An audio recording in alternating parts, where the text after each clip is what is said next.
Good morning, everybody. Welcome to the Trust Factor, the podcast that guarantees your success when you implement its divine age-old teachings. I hope you had a great weekend. We are back into another work week, but be careful because you'll blink and it'll be over. So maximize every second that you get. Don't assume that you've got tomorrow.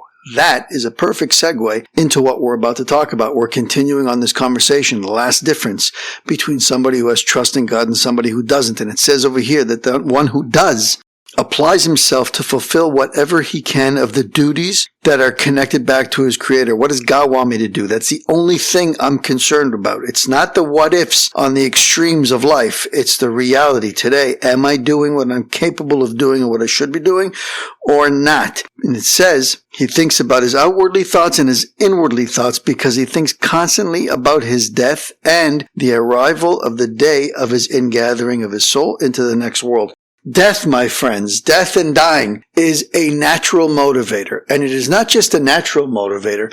It is the most powerful motivator. How do we know? Because we all have as part of our nervous system, our autonomic nervous system that we don't even control. We have a response called the fight or flight, which is a survival mechanism. It is innate in every single human being, is the desire to fight in order to survive and to live. We all have it. What we don't all have is the motivation to be massively successful, to be motivated to do the right things, not just spiritually, but even materially. There are a lot of people who just aren't programmed to chase after material wealth. They don't have the drive. They're either physically or mentally lazy. There are many people like that, and that's why we see not everybody merits to have massive levels of success, because we don't all have that innate drive in us. But when it comes to death and dying, we all have it. You don't have to choose whether or not you have it. It's programmed into your DNA. That shows you that it is a necessary function to be able to have this concept of fight or flight, to be able to respond to fear in a way that is real. Everybody has. If you're a human being, it is programmed into your DNA.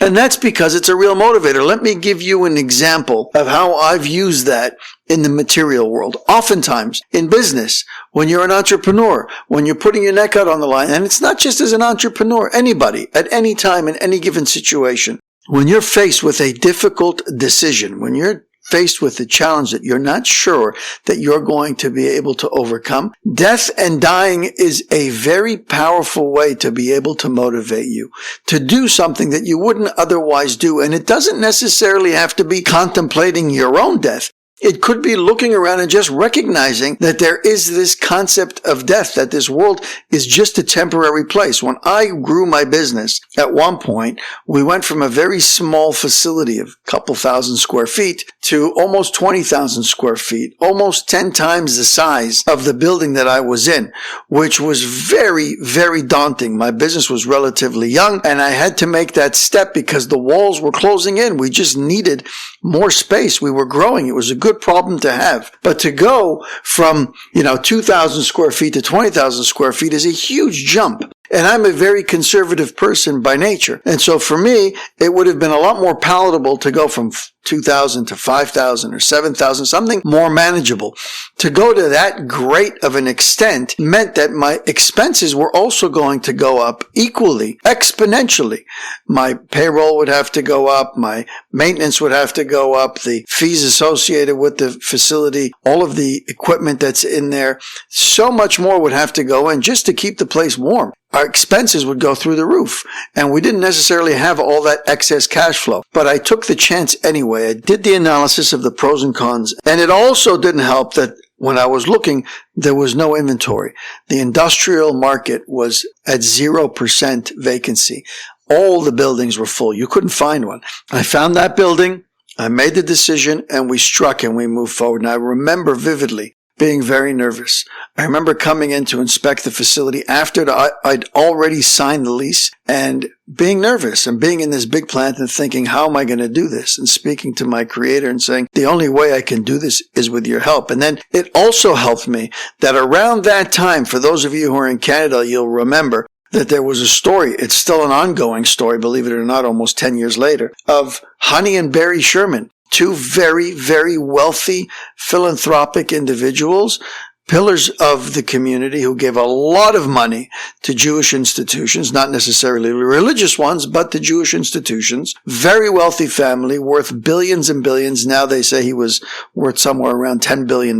Why do I tell you about this? Is they were slaughtered in cold blood in their own homes. It was a terrible, terrible story. Nobody has been held accountable for it yet. They still haven't found the murderers. And it was a very big story because these were very important, wealthy, powerful people in the city. And I remember leaving the building on the day that I came in to do that inspection. My new building happened to be just a couple of blocks away from where their massive, massive pharmaceutical company is. And I remember coming out of the parking lot being nervous and looking down the street and hearing on the radio a report that they were still looking for the murderers. And it reminded me that these two people who had a building just down the street from me, who had clearly taken many more chances than I have, and much bigger chances, and put their necks on the line out in a huge way to be able to grow such a massive company, and the chances and the risks that they took entered into my head, and I thought to myself, look, what is it worth it? All the time and the worry that I'm sure they'd gone through, all the heartache and all the difficult decision making, was it really worth it? Because look, at the end of the day, right now, they're gone. None of the decisions that they've made can come back to haunt them. They're gone. They're no longer in this world. All the money, all the power, all the decisions, and they're no longer here. So for me, that was a message to say, look, you got nothing to worry about. This life is temporary. You've got God at your back. We know that. You've got the work ethic. You've got the business. You've got God at your back. All the stars are aligned. But at the end of the day, remember, most importantly, we're not guaranteed any length of time in this world. We're here for a short period of time. Don't fear the things that you need to do. If you know that they're good and true, and you know that they're right, and you've done the accounting, which I call Shiviti Hashem Lenegdi Tamid, which is I'm always contemplating God before I do something. I've contemplated Him. I've made the decision. Now I move forward. And remember, this concept of death and dying, that was kind of a long-winded explanation to what we're talking about over here. That's the only thing that should overtake you if you're really in a position where you need to make a decision and you're having a hard time making it. Remember where you've come from, but more importantly, remember where you're going to. One who does not trust in God, it says, acts in the opposite way. He greatly grieves the worldly mishaps, all the things that go wrong, he's upset about. All the things that he usually suffers emotionally from. The losses of the things that he loved, he suffers from them and he feels deprived when things that he desires are withheld from him. I need the lottery. I need a wife or a husband. I need children. I need a bigger house. I need a fancier car. I need a better job. I need a nicer boss. These things are constantly consuming individuals who don't have trust in God. Also, this individual stockpiles large amounts of material wealth for the future. All they do is build their bank accounts. All they do is amass, and amass. People who hoard material things, hoarders. Why are they hoarding? Because they're terrified. They're saving. Their fear of loss, their fear of not having enough. So they've acquired something, they'll never let it go. And the same thing goes with money. Acquire it and put it away. Build up that bank account. Have more assets, have more buildings, have more real estate. Whatever it takes. What are you amassing it for? What are you amassing it for? You're going to live to 500 years old?